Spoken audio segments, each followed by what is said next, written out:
Hello students, welcome back to organised knowledge channel. और आज की इस वीडियो में बच्चों हम डिस्कस करेंगे worksheet number 52 four class 9th विषय विज्ञान है। और ये वर्कशीट आपके लिए 6 नवंबर 2020 के लिए शेड्यूल की गई है।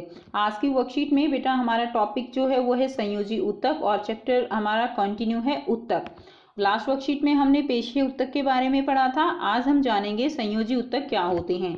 तो संयोजी का मतलब क्या होता है बेटा, नाम से ही पता चल रहा है। संयोजी का मतलब है जुड़ना, ठीक है। यानी ये उत्तक जो है किसमें हेल्प करेंगे, ये उत्तक जो है आपस में जोड़ने में हेल्प करेंगे। तो आइए पढ़ लेते हैं इसको। जिज्ञासा दीदी, क्या रक्त भी किसी प्रकार का उत्तक है? तो बेटा आप सोचिए, क्या रक्त भी किसी प्रकार का उत्तक हो सकता है? ज्ञान वे उत्तक जिनकी कोशिकाएं आपस में कम जुड़ी होती हैं, यानी ये ऐसे उत्तक हैं जिनकी कोशिकाएं जो हैं वो आपस में कम जुड़ी हैं और अंतरकोशिकीय आधात्री में धसी होती हैं। यानी अंतरकोशिकीय आधात्री जो है ये कभी ये जेली की तरह हो सकती है, ये तरल जो है हो सकती है, ये ठोस भी हो सकती है, ठीक है बेटा। तो उसको हम क्या कहते हैं, आधात्री कहते हैं। जैसे मान लीजिए जेली की तरह है, तो जेली की तरह क्या होगा, इसके अंदर कोशिकाएं धसी हुई होती हैं। ओके, तो इसके अंदर जिस तरह से आपने देखा होगा कि जेली जो है उसके अंदर जो कलर स्टोन्स हम डाल देते हैं डेकोरेटिव पीस बनाने के लिए, तो कुछ इसी तरह का स्ट्रक्चर यहाँ पर संरचना इसकी होती है कि जो आधात्री है उसके अंदर ये कोशिकाएं धसी हुई होती हैं।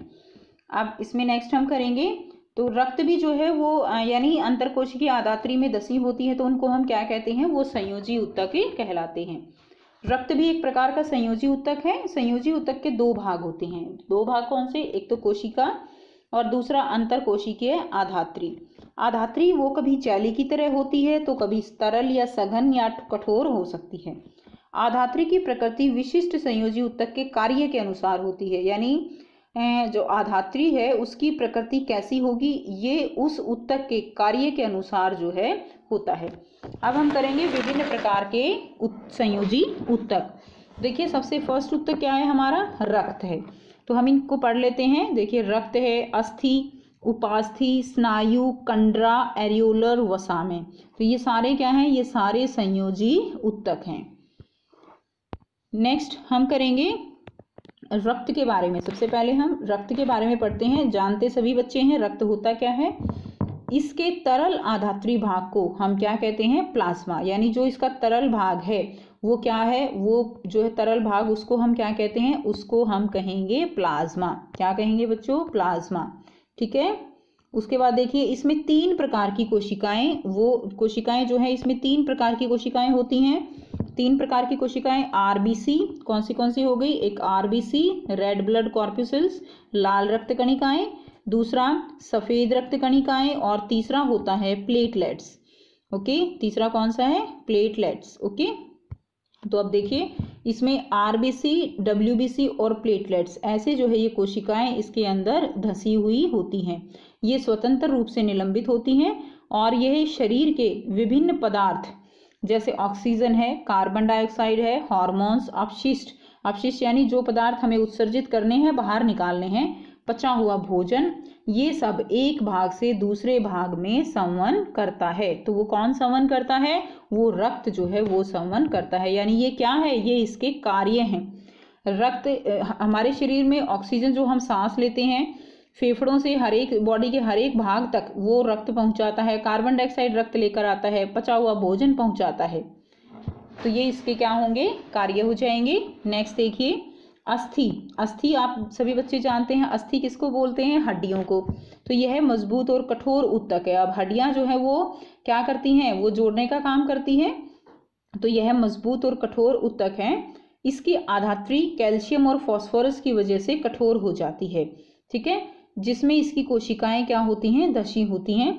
यह उत्तक पंजर का निर्माण कर शरीर को आकार प्रदान करता है। यानी शरीर को जो है आकार कौन प्रदान करता है, अस्थियां करती हैं, हड्डियां करती हैं। सोचिए जरा, हड्डियां ना हो तो शरीर कैसा होगा, ठीक है। अब देखिए नेक्स्ट, यह मांसपेशियां और शरीर के मुख्य अंगों को सहारा देती हैं। यानी हड्डियों के चारों तरफ क्या है, मांसपेशियां हैं जिससे हम गति कर पाते हैं और ये हमारे मुख्य अंगों को सहारा देती हैं हड्डियां। नेक्स्ट है उपास्थि। उपास्थि क्या होता है, देखिए इसकी ठोस आधात्री जो है वो प्रोटीन और शर्करा की बनी होती है। इसकी वजह से यह मजबूत और लचीला ऊतक है। इसकी कोशिकाओं के बीच पर्याप्त स्थान होता है और यह नाक, कान, कंठ और श्वास नली में भी उपस्थित होती हैं। यह अस्थियों के जोड़ों को चिकना बना यांत्रिक सुरक्षा प्रदान करती हैं। तो ये अस्थियों के जोड़ों को जो है क्या करती हैं, चिकना बनाती हैं। बेटा जहाँ पर हड्डियाँ नहीं है वो पार्ट क्या है, वो उपास्थि है। जैसे आप नोट अगर करोगे तो आपके नाक की जो है बीच वाला जो पोर्शन है, ठीक है, जो हमारे नाक को दो भागों में बांटता है, वहां पर हड्डी नहीं है, वो उपास्थि का जो है पोर्शन है। इसके अलावा कान के नीचे का भाग आप देखिए, वो जो है क्या है, वो भी हमारी उपास्थि है। ठीक, नेक्स्ट देखिए स्नायु एवं कंडरा। स्नायु और कंडरा क्या है, ये रेशेदार ऊतक होते हैं। स्नायु में बहुत कम आधात्री होती है। यह कैसा होता है, बहुत लचीला और मजबूत ऊतक है स्नायु। और स्नायु का काम क्या है, ये दो अस्थियों को आपस में जोड़ता है। वेरी वेरी इंपॉर्टेंट पॉइंट, यह दो अस्थियों को आपस में जोड़ता है। तो बेटा दो अस्थियों को यानी दोनों हड्डियों को जोड़ने वाला ऊतक कौन सा है, स्नायु। ठीक है, नेक्स्ट देखिए कंडरा। कंडरा बहुत मजबूत तथा कम लचीला होता है और यह मांसपेशियों को अस्थियों से जोड़ता है। और कंडरा क्या करेगा, कंडरा मांसपेशियों को अस्थियों से जोड़ेगा, ठीक है, लेकिन स्नायु वो अस्थियों को अस्थियों से जोड़ता है। तो दोनों में डिफरेंस आप जो है यहाँ से ध्यान से कीजिए और काफी इंपॉर्टेंट क्वेश्चन है ये। नेक्स्ट है एरियोलर ऊतक। एरियोलर ऊतक क्या है, अंगों के भीतर की खाली जगह को भरता है, आंतरिक अंगों को सहारा प्रदान करता है और यह त्वचा मांसपेशियों के बीच रक्त नलिका के चारों ओर और अस्थि मज्जा में पाया जाता है। क्या पाया जाता है बच्चों, एरियोलर ऊतक। नेक्स्ट देखिए वसामय ऊतक।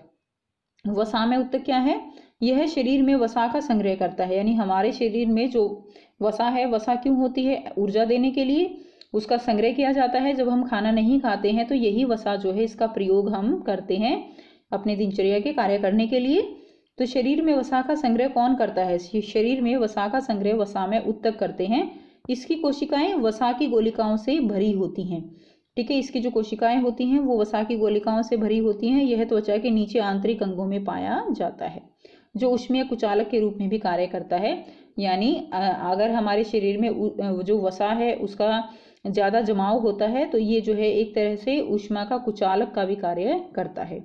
अब बच्चों यहाँ पर कुछ क्वेश्चन दिए गए हैं जिनको हमें सॉल्व करना है। फर्स्ट क्वेश्चन क्या है, संयोजी ऊतक क्या होते हैं, उदाहरण सहित समझाइए। तो आपको करना है संयोजी ऊतक क्या है, उदाहरण भी देना है। तो आइए बेटा देख लेते हैं। सो बच्चों ये वाला आंसर जो है आप लिखेंगे, वे ऊतक जिनकी कोशिकाएं आपस में कम जुड़ी होती हैं और अंतर कोशिकीय आधात्री में धसी होती हैं, वो क्या कहलाते हैं, वो संयोजी ऊतक कहलाते हैं। ठीक है, ये जो है आंसर आप यहाँ से लिखेंगे और इसका उदाहरण देना है। तो उदाहरण आप ये बहुत सारे दिए गए हैं, विभिन्न प्रकार के संयोजी ऊतक, रक्त, अस्थि, उपास्थि, कोई भी उदाहरण आप लिख सकते हो।